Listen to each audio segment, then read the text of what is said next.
It's very, very popular, and it's one of those things I wish I'd invented, like 3M, Genius. Post-it notes and Velcro. But it's basically like speed dating, but at conferences. Otherwise, you're wandering around knowing that you're interested in X, Y, and Z, but there's no easy way to connect with people. So it is such a great opportunity to find people who are either having, the same problems as you, or you want to talk through problem solving, brainstorming sessions, open discussions, storytelling. It really can be anything that you want. So it's a great opportunity to jump in and host a topic on the Braindate Marketplace saying, hey, I need help with X, Y, and Z. And some of the connections people make have gone on to be incredibly valuable and productive. So what are you missing out on? You're missing out on Braindate.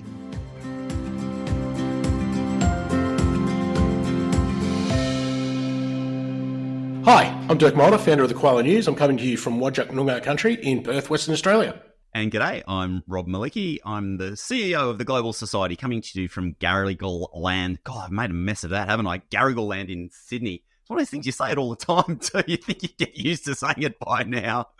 And welcome to Global Horizons. We've got a chunky episode for you today, and obviously a lot of interesting stuff going on around the industry that we're going to unpick and unpack for you a little bit later in the episode, but we thought we'd try something a little bit different this time. And by way of getting into the news, we thought we'd actually start by looking at the future. And Dirk, we're joined again by Sally Gatenby from IDP. And it's so good to have you here, Sally, because everyone's had such a heck of a start to the week. Yeah. It'll be nice to talk about some good news on our way to the rest of the news. Yeah. Thank you very much for having me again. It's always a delight to come on and talk to you about AIEC. But yeah, it has been a fairly hefty week. And I suppose this is almost like a bit of a palate cleanser before you get into the real guts of the podcast. Palate cleanser. I love it. Love the analogy. Look, it is what it is. Look, it's been a big year for international education, and I think that's something that we're seeing reflected with AIEC. We've had over 1,100 registrations so far, so very strongly in line as per previous years. We've been expecting sort of 1,700, and we're on track to get that this year. So really, really pleased to see that people are choosing AIEC to. If you're having to pick one conference, it's got to be AIEC. So we're really seeing that reflected. You know what, just pausing there for a second. I know with other conferences, post-COVID, generally conference face-to-face attendance has been down. So that's a real feather in your cap. Congratulations. And obviously the macro environment at the moment probably helps people wanting to get together and hear what's going on in the latest time. But even still, generally conference attendance has been down. So it's a really good sign for you. Congratulations. We're really, really pleased to have that result. And I suppose that just speaks to how important this is to the sector and getting everybody in a room together. I think last year we interviewed Rob at AIEC in Adelaide, and he was like, you've got to come. You have to come. Everybody who's anyone within international education is here.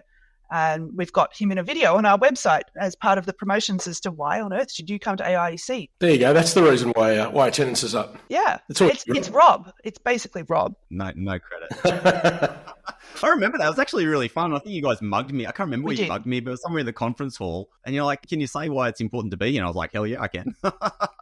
It's the greatest soundbite, so you're pretty much immortalized forever on the AIEC videos now. But yeah, this is the sort of thing that people do come to AIEC because literally everybody comes. But quite a few things have happened since I spoke to you last. I think it was about 2 months ago I spoke to you. We have announced some of our keynotes, which is pretty exciting. We've got Stan Grant is returning again as our MC because he's just fantastic at it. And we're really happy to have him back on board.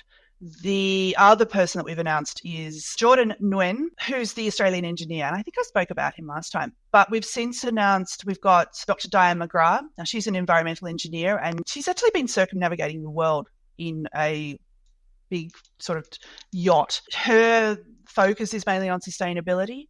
She's got some really, really interesting thoughts about how we can prepare for the future, and I think some interesting thoughts about what we're going to do within international education, not only from sustainability as in the planet, but in how we can sustain our sector. The other one is a really interesting guy called Abbas Nazari, and he's a former Afghan refugee. He fled the Taliban. He was one of those asylum seekers who was on the Tampa. Do you remember the Tampa in 2001, which was that hot topic for the election? He was denied asylum in Australia, but he eventually resettled in New Zealand, and he basically hit the ground running, didn't speak any English, eventually was a Fulbright scholar at Georgetown University in Washington, D.C., and has written a book about what it means to be an international student and what the impact of that has been on his life. So really meaty story there. Yeah, what a story. What a story. Yeah. We missed that one, didn't we? I mean, maybe I'm going to show myself as a little bleeding heart lefty, but like, what a missed opportunity for this country. Sorry, look at the extraordinary people that are fleeing for their lives. And he could have been ours. He could have been ours, absolutely. Like Crowded House could have been ours. To be fair, look, he's now a Kiwi, and we can totally take credit for Kiwis. So let's do a Russell Crowe. Let's just claim him. In the grand tradition of Australians co-opting Kiwi things, I say that he can be an honorary Australian. I'm sure he's got some thoughts on the subject. You know, true story. I'm going to dive into this stupid little anecdote. Having backpacked all over the place, I sometimes feel like New Zealand, being a Kiwi, is like the most exclusive club on earth. It sort of has all of the advantages of being an Australian, but then like this extra status of just being one of so many fewer, you know? I've always felt a little bit envious of our Kiwi colleagues travelling around the world, just being like, I kind of want to be one of them. I'm envious just because they've held the Bledisloe Cup for so damn long. My dad was a Kiwi. A lot of my family were Kiwis, and so we've got a lot of crossover there. But I've only ever been twice, once when I was 6 months old and once for a week for what was a bit of a holiday. But it's a gorgeous country, and the innovation and the brains, Australians, we're very much global thinking. We look outward and we're innovative because we've had to be in many respects because of the tyranny of distance. And New Zealand even more so. The amount of incredible design, creativity, innovation, technology, just a really interesting little microcosm of concentrated people and cheap, effectively. Look, I'm glad he found his feet there, and we're very, very pleased to have him part of AIEC this year. And I think he's going to be great. He's going to be on Friday as part of our closing plenary lineup. Now, Sally, you've been stalling. I know you've been stalling. In fact, you guys have been stalling for months. We want to know. We want it, Dirk. I know you want to know, Dirk. You know what I'm talking about. It's the question on everybody's lips. And for those people who have hacking skills and been able to hack into the AIEC website, maybe you're already privy to this information. But for those of you who aren't equipped with such skills, what is the conference dinner theme? Oh, people don't want to know about that, Rob, do they? Really? Yes, they do. I know. It's like the the number one thing. Actually, that's not true. The question always is, where are we going next year and what's the dinner theme? The dinner theme, well, this is going out on Friday. So the conference dinner, which is sponsored by IDP Education, will be, it's called Hollywood Nights. And the idea around this is a Hollywood Oscars after party, red carpet, lots of stars, paparazzi. You can dress up as your favorite movie star or a movie character or a director, or you can just wear a nice outfit as if you were going to a premiere. The idea is to just have a nice movie-themed evening. We've got lots of fun stuff planned for you. It will be held at the Medallion Room in Marble Stadium, and there might even be some paparazzi there. Not sure. Please come along. Please dress up. We've got prizes for people who make a really big effort. And if you and your team are coming along to AIEC and want to perhaps do an ensemble cast, there will be prizes for that as well. So the idea is a night of glitz and glamour if you want to, but equally, if you've always wanted to be Rambo, or you've always wanted to be James Bond, or you've always wanted to be Marilyn Monroe, please feel free, dress up, come along. It's going to be a really, really fun night. I think that has just laid down the challenge to you, Rob. I already know. I think I mentioned on an earlier podcast that I've come up with this formula now for the AIEC conference dinner, which is the first thing that comes into my mind when I hear the theme is what I'm committed to going as.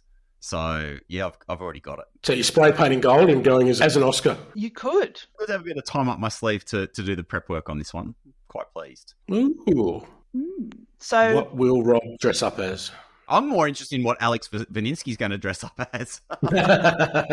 I think we're all very interested to see what Alec will be dressing up as. But yeah, every year there's somebody who makes a really great effort, and we will see who it will be this year. But yeah, prizes, fun, who knows what you will see. But it's going to be, the venue's going to be absolutely perfect for this. We've got a great band, lots of dancing, lots of great food, lots of entertainment. So a really good opportunity for everybody to come together and hit the dance floor. The other thing that's out this week is the full conference program. Yeah. So it's game on now, isn't it? Like we can finally get in there and actually plan our entire conference. You can. So as of Friday, which is today when this goes out, we have the full online program. We've previously released the program at a glance, or the preliminary program, which just has the sort of titles of the sessions, just to give people a bit more information. This is where you can really get into the guts of what each of these sessions will be about. And there's a lot. There's 100 sessions and over 200 speakers on the program this year. So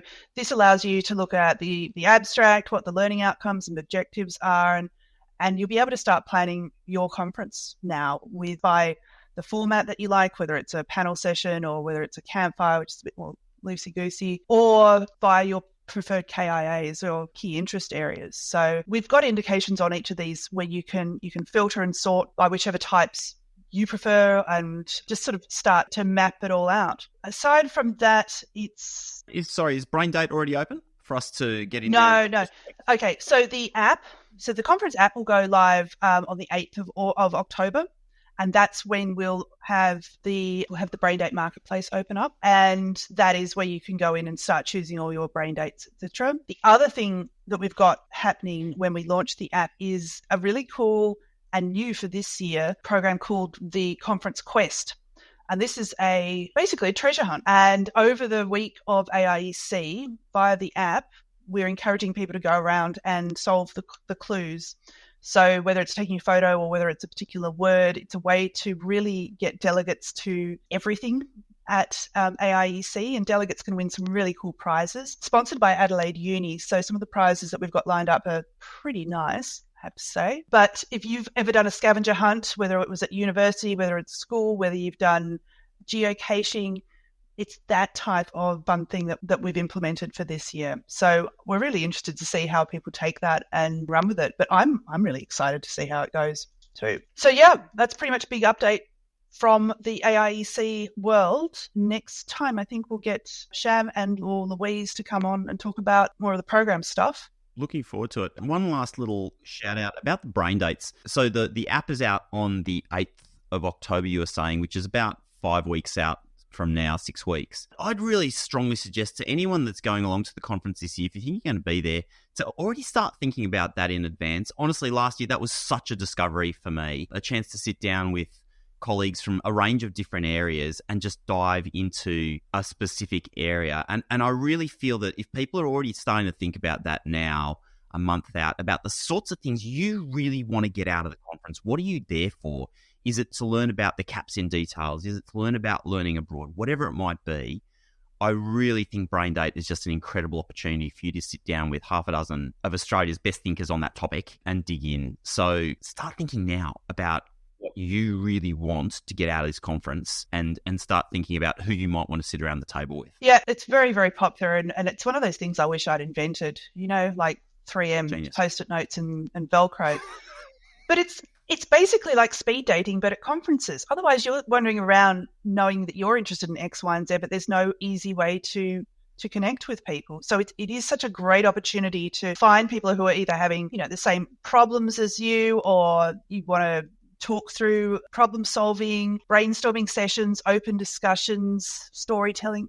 It really can be anything that you want. So it's a great opportunity to jump in and post a topic on the BrainDate marketplace saying, hey, I need help with X, Y, and Z. And some of the connections people make have gone on to be incredibly valuable and productive. So what are you missing out on? You're missing out on BrainDate. Amazing. Sally, thank you for being a little ray of sunshine in this cloudy, grey, miserable week that's engulfed us. Look, it's AIEC. Somebody described it to me once as summer camp for international education, and I fully subscribe to that. It is a great opportunity to get everybody together and really talk about this. And this year, I'm hoping that it's going to be a sense of support and healing and collaboration, and everybody leaving renewed with a vigor to go, right, what's next? What are we doing now? And off we go with that sort of great momentum that I know that the conference always delivers. So I'm really excited. I'm sure everybody else is too. I am. Yay. Excellent. Thanks for joining us again, Sally. My pleasure, lads. See you in October. You can't afford to miss the Australian International Education Conference, happening from the 22nd to the 25th of October at the Melbourne Convention and Exhibition Centre. AIEC's the place to meet over 1,600 international education delegates from Australia and overseas. Build your own learning schedule, gain insights from sector experts, new research findings, and spark ideas at lively discussion sessions. Plus, there's plenty of networking opportunities, from the expo hall to brain dates and social events. Make sure you're at AIEC 2024 in Melbourne. Learn more at aiec.idp.com. Well, Dirk, fantastic to have Sally with us. I wish that part of the conversation had gone on, but I suppose we should probably get to the actual news now, shouldn't we, mate? Let's do it. It is a news podcast after all, right? So it is a news podcast, and holy smokes, we've got a lot to talk about.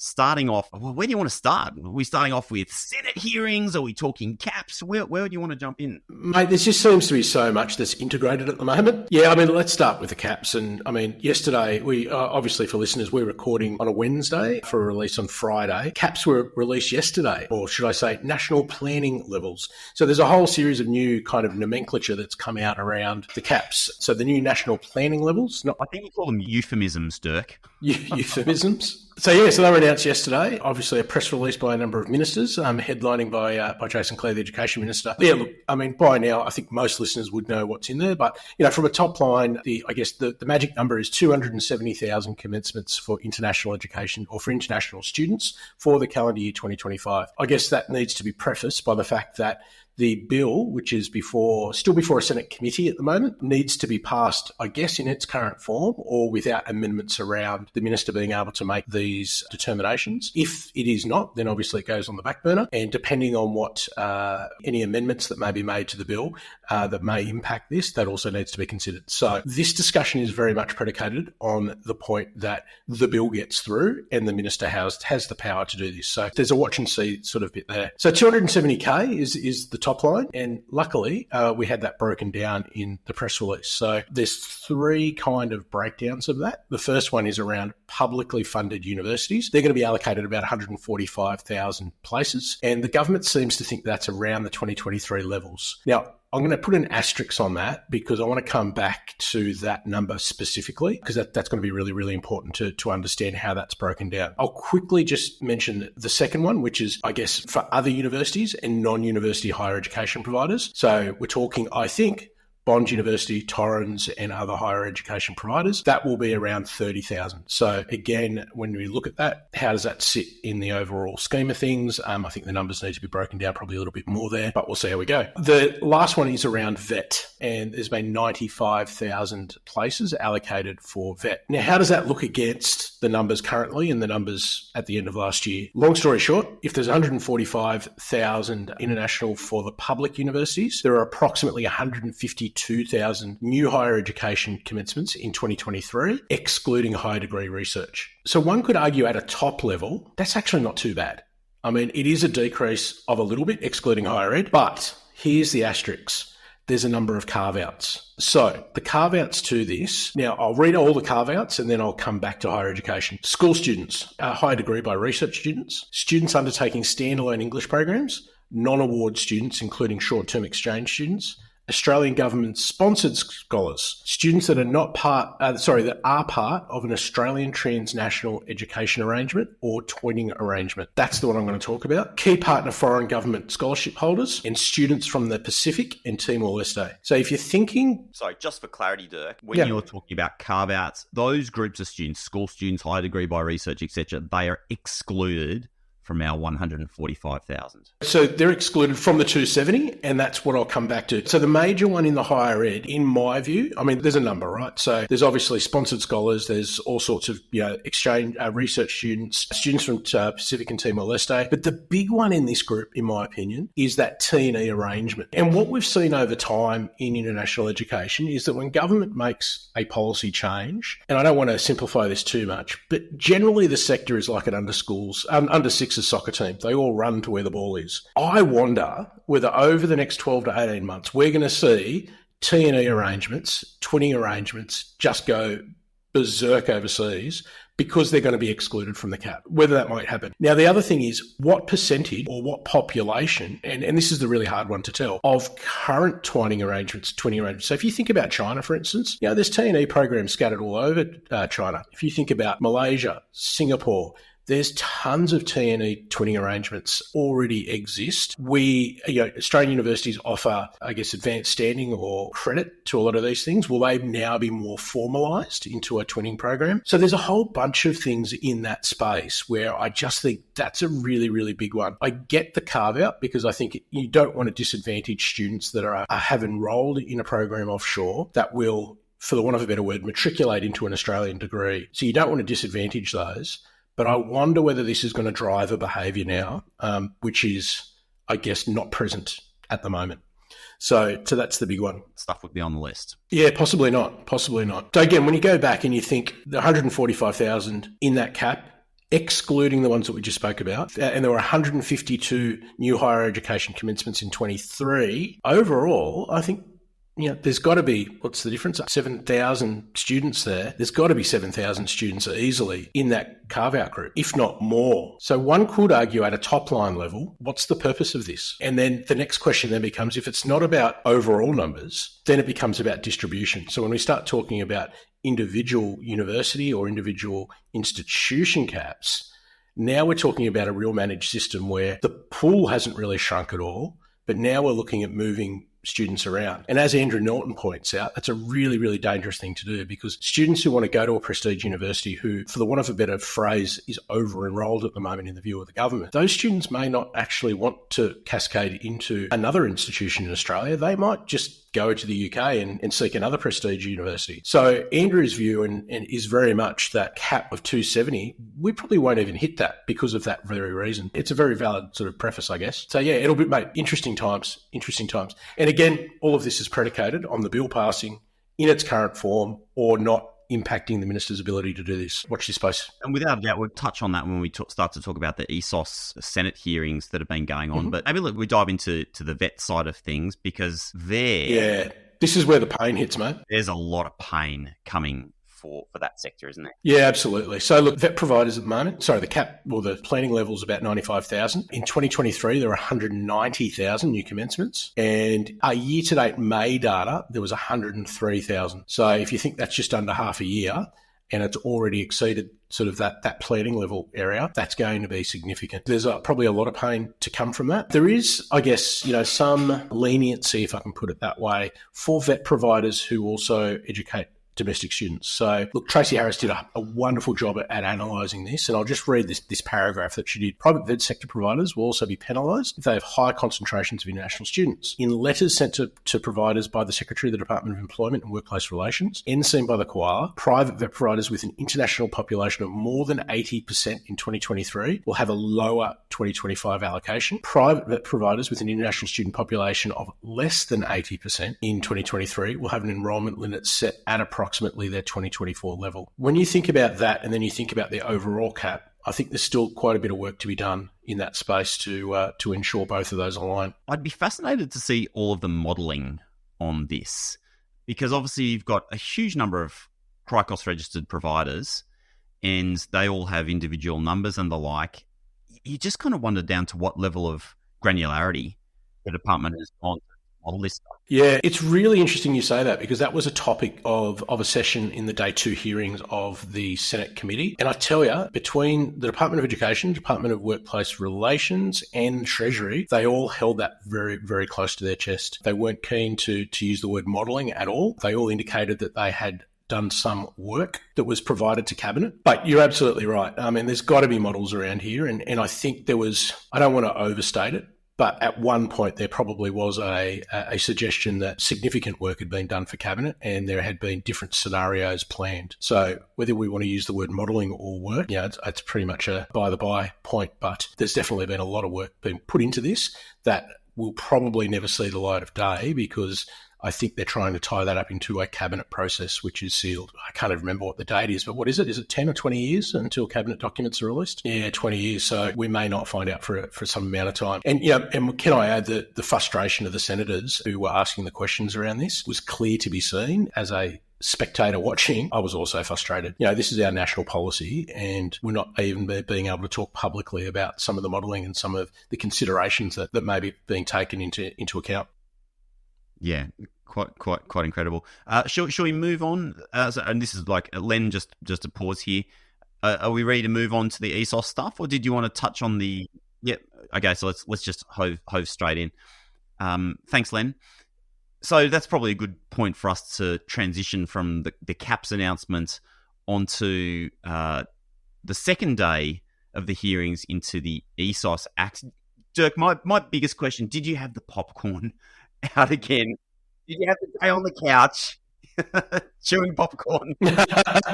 You know what? I actually got up early this time. I was prepared, and I was behind the computer, and I had it running. Look, unfortunately, there was no visual on this one. This one was being taken place in Sydney at New South Wales Parliament House in the Macquarie Room, if you've ever been in there. And it was sound only, so it certainly wasn't as engaging, I think, as the first day of hearings. But I tell you, I mean, the content was really good. I mean, I think we spoke earlier about some of the media performances that we've seen in the past. The caliber of people in our industry is somewhat understated, and intimate nature of knowing people in our sector sometimes allows us to gloss over just how good these people are. So running throughout the day. I mean, people like Ant Bagshaw, Paul Harris from the AIEC, formidable performances. Tracy Harris someone who we've both spoken to on the podcast. We've got great relationships with. She writes for the Koala.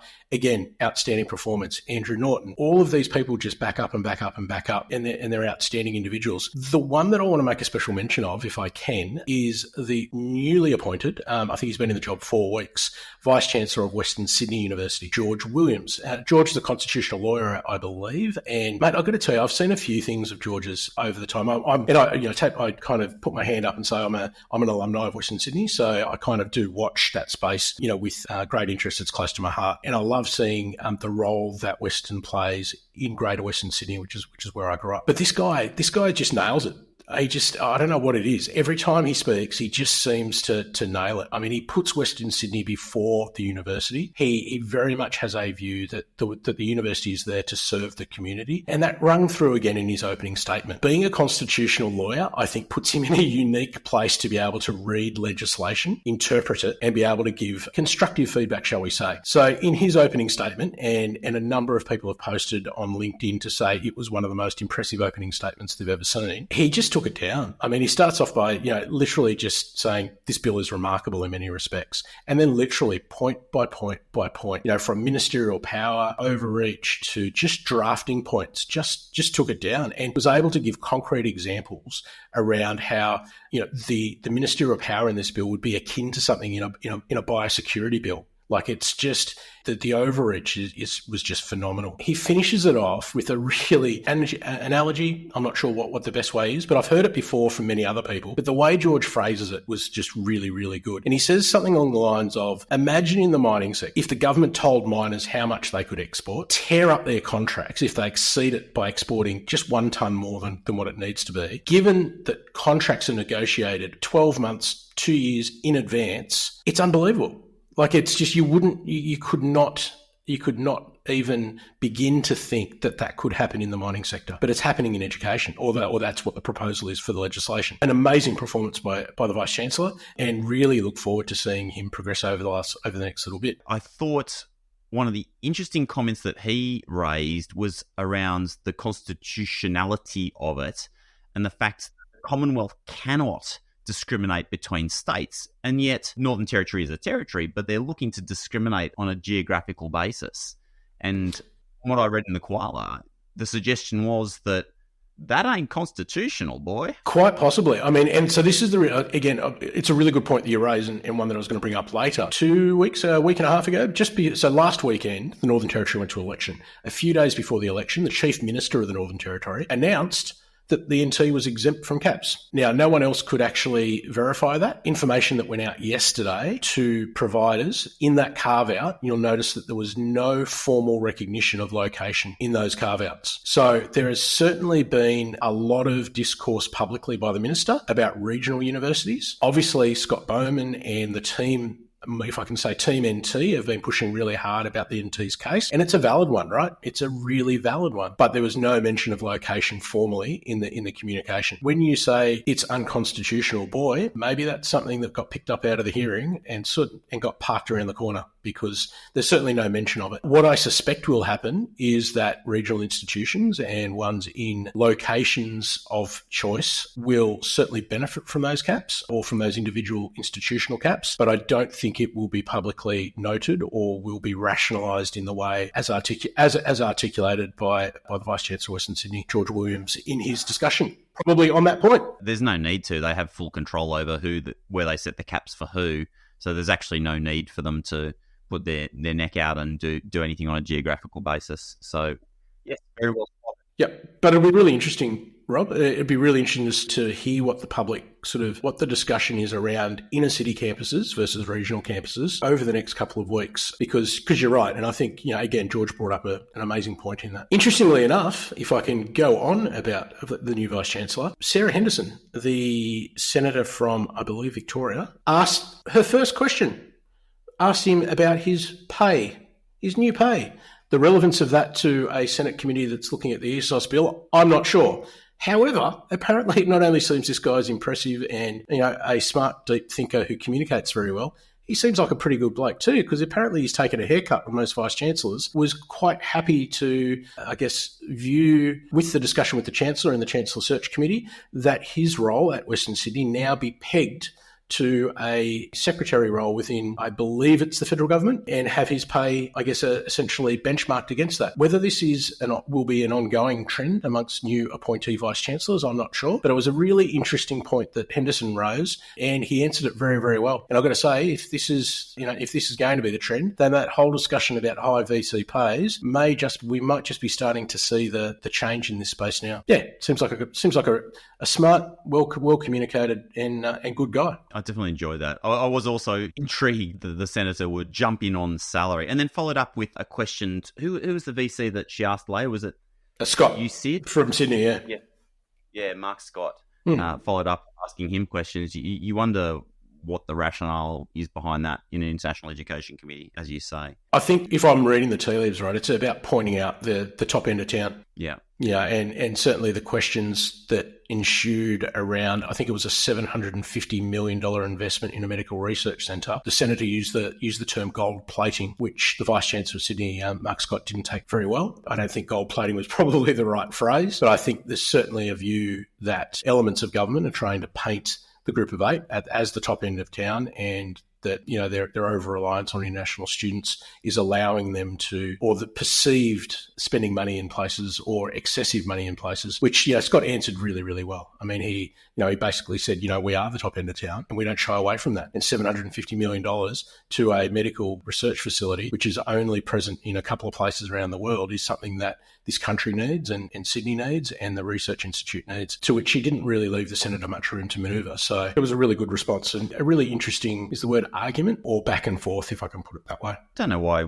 institutions should have to be apologising for this sort of stuff, right? We should be proud. And, even just connecting that through to this issue of caps and the like. I mean, personally, I don't have any issue if there are to be caps on international students if, A, the consultation is done properly and everything's set and everybody knows well in advance, but B, more importantly, that the Australian government funds our higher education institutions to the level that they need to be funded to do all of this research and other work that they do, which is vital for our country. If they were actually putting in the bickies, then I would have less of an issue with what's going on.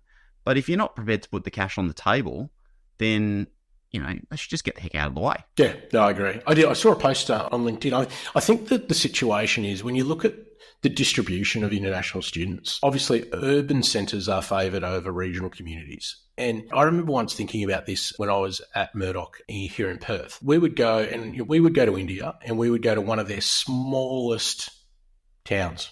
And when I say smallest towns, with an airport, all the rest, it was looked at as a really small place, tier 3 city, etc., etc. I don't mind saying it, Rajkot in Gujarat. The population of Rajkot in Gujarat was about 1.6 million from memory. that was bigger than Perth. When you put on it in that scale, so even tier 3 cities in India and other tier 3 cities across Asia are still bigger than some of our major cities.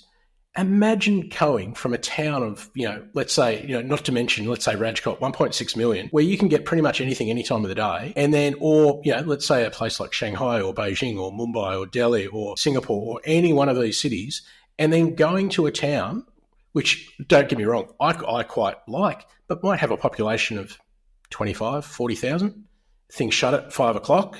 And there's nothing wrong with that. I actually quite like it, and the community that presents is great. But it's a big stretch from, inviting a kid from, one of those kind of scenarios in Asia into one of those regional communities. And, you talk about culture shock, imagine for the want of a better word, a country bumpkin from, I won't mention any towns, but let's just say Dubbo, because there's no going to Shanghai for the first time. That's culture shock. But we sometimes forget about that culture shock in reverse.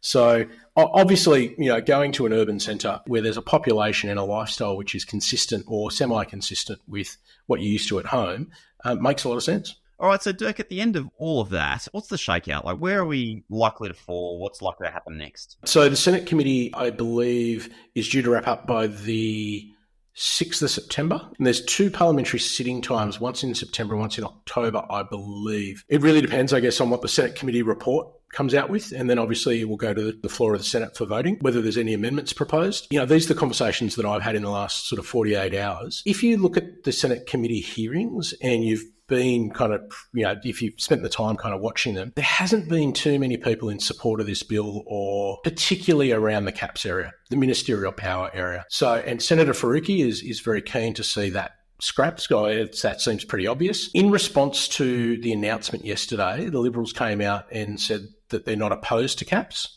but they will be looking at the detail. There's, I guess, a couple of scenarios. So the first scenario is this bill just passes, and the 2 days of Senate hearings were a waste of time, and nothing's going to come back in here to improve the bill, and it's a political manoeuvre, and boom, we're off to the races. Bill passed, and all of this stuff gets passed. The other is that there's amendments, and if there are amendments, it will need to go back to the House for passing as well. So that will delay that. Depending on those amendments and how the sitting times work, there is probably still a chance that it will be passed beforehand. And again, what those amendments mean, we don't know. Or there's a chance that it may not get voted on before the end of the year, and if that's the case, it's dead in the water. Now, where this is really important is if it passes, the government has made a commitment to get rid of Ministerial Direction 107. Now, I just want to be really clear to listeners. 107 is about the minister directing the visa office to process based on their risk profile. There's been a lot of people talking about slow assessments, have been talking about inconsistent assessments.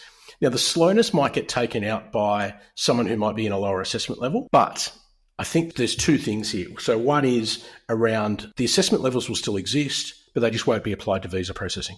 And so that's a really important distinction. If it gets scrapped, then we essentially go back to the same system. So anyone in assessment level 3 or 2 will be processed in the same way, I'm assuming on a first come, first served basis, along with assessment level 1s. So the lower end of the spectrum, if I can put it that way, or some of the smaller providers who potentially have found inequality in this system because they might have a lower assessment level based on a few people leaving the institution or whatever else, they're now back in the main group. So that's a good thing. However, if this doesn't get passed, 107 stays. So we might see the same sort of pain that we've been seeing for the last little bit right up until at least the end of the year, if not further. That's kind of where we sit at the moment, Rob. It's going to be interesting to see what happens, A, in the Senate committee, B, on the Senate floor, and then whether the bill gets passed. And if it does, and caps come in, 107 goes. If caps don't get in, 107 likely stays. And I think that's the battle the industry needs to start picking up. If the bill doesn't pass, how do we make 107 workable? Because it's not workable at the moment, clearly. So net result is kind of similar in both scenarios, isn't it? I mean, there's still an impact. It's not like if the legislation doesn't get through, then everybody sort of wipes the sweat from their brow and says, whew, that was a close call. But in fact, we've still got fights to come. And once again, we've talked about this. It's interesting to think about this in the context of an election. You know, I sometimes wonder when I saw the announcement and see the politicians standing up there talking about this, I don't half wonder if this is for them getting ready for an election saying, look, we've done it. You know, we said we were going to do it. We've done all of this work. You know, we've imposed this cap. Australian public, you can trust us. You know, everything's in good hands. Nothing to see here. And then at some point next year, the 270 cap becomes 350 and 350,000, and we just go on as normal because an election has been held and is done. I know I'm maybe a bit cynical on that. No, mate, I actually think you've nailed it. And I think that is the distinction. Is it about the numbers next year or is it about the framework that the government's imposing? And if we think about one example that was given to me recently was around the ARC funding. So if you remember under the Liberal government, there was a captain's call made by the minister about striking funding from certain projects. And the minister retains that power, but Claire's come in and said, oh, no, this needs to be independent, et cetera, but he still has the power in legislation to overrule it if he wants. And I just wonder whether this whole process isn't necessarily about the numbers, it's about changing the framework and having the minister have the authority to be able to control it when he or she may like. Funny that, ministers wanting more power. Who would have thunk it? Shall we move on? And I'm glad it feels like we're bookending a little bit here. We started off with cheery news about AIEC and all the good stuff coming up in Corona's time. It's that time of year when IEAA, our International Education Association, is looking for skilled people, experienced people to lead various elements of the organisation. You want to talk us through the election that's now opening up? Yeah, absolutely. So as you say, IEA open elections, nominations are open, and there's a whole series of points. So the first position open is vice president. And now, if you know about the IEA board, you will know that the vice president will serve a term for, I believe it's 1 year, and then will become the president. So a really important position right there. And there are 3 ordinary board members up for grabs as well. That is on the board and at the highest leadership position. They're also looking for network leadership convener positions for admissions and compliance group, for marketing and recruitment, for pathways, for scholarships and fellowships, for transnational education. And then for deputy conveners, again, admissions, compliance, learning abroad pathways, scholarships and fellowships. Student life has 2 positions open. Teaching and learning has 2 positions open and 1 position for transnational education. Nominations close on Sunday the 15th of September, not the 13th, the 15th, at 11:59 p.m. So you've got right up until just before midnight. And it is important to note that any nominee must be a current voting member and in good financial standing.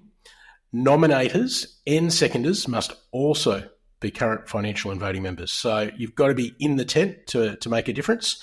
Your nominators and seconders also need to be in the tent as well. Can I make a recommendation for those people who are listening who maybe haven't been involved in the IEAA before, maybe have gone to some events and things like that? Because it looks kind of scary, these leadership roles, being a convener, a deputy convener, and obviously like the significant leadership positions on the board. But if you're interested in that space, if you want to be involved, if you really want to sort of push your skills, have a real think about one of those deputy convener positions as a beginning point, because good associations run on the quality and the effort of the people who contribute. And it's such a great way to put your toe into that water of contributing a little bit more on an industry basis, not just to your institution, to your day-to-day work, but really contributing to the industry.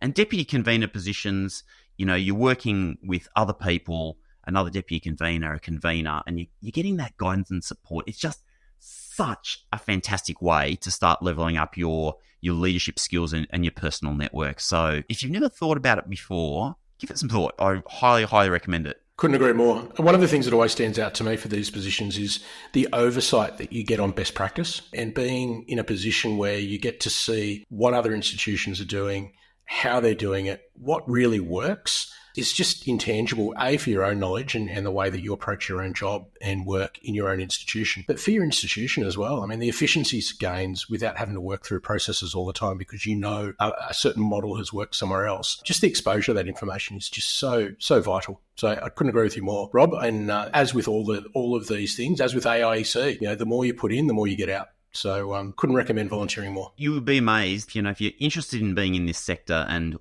building your career in international education, the boost that being involved with an organisation like IEA in that way is just enormous. It really, suddenly people know your name, they know who you are, they want to work with you. I just can't speak highly enough. Maybe just to finish us up, today. Actually, we've got two little more things on our agenda, but WA Export Awards underway at the moment. Yeah, that's right. So the 36th year in a row, WA have their Exports Awards, and they've got 27 businesses that have been named in 13 categories. One of those categories, of course, is international education and training, and there are 3 finalists: the Australian Technology College, Western Australia, the Engineering Institute of Technology, and North Metropolitan TAFE. We certainly wish all 3 of those the best as they march towards the finalisation of those awards and the eventual winner. Any idea when those are announced? Mate, there's a gala dinner that's being held on Thursday, the 19th of September. So Coming up soon. A couple more weeks.